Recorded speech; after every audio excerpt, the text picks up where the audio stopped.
Alors, nous allons voir dans cette vidéo comment construire un parallélogramme dont on connaît la mesure des côtés et la mesure d'une diagonale. Alors, tout d'abord, la figure d'étude à main levée. On nous demande de construire un parallélogramme. On trace une figure qui a l'aspect d'un parallélogramme. On code tout de suite avec les côtés opposés qui ont la même longueur. On le nomme en faisant attention au sens dans lequel on nomme les sommets pour que ce parallélogramme s'appelle bien DEFG.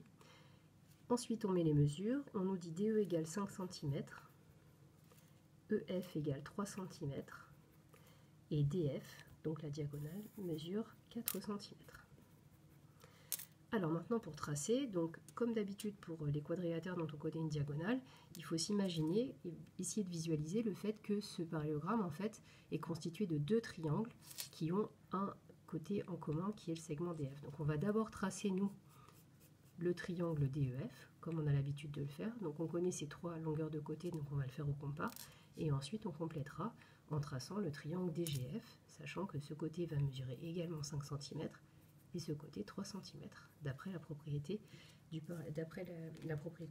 côtés du parallélogramme qui sont de même longueur lorsqu'ils sont opposés.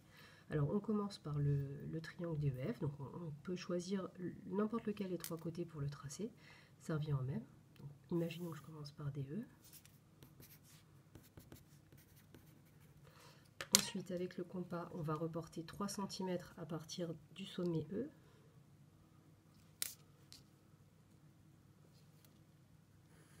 Et 4 cm à partir du sommet D, comme nous l'indique la figure d'étude. Donc là, j'obtiens le point F. Je relis.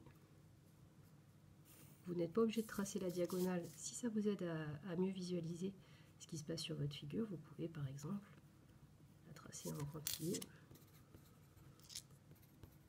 Et donc là, on va faire un travail identique de l'autre côté. On va reporter 3 cm à partir de D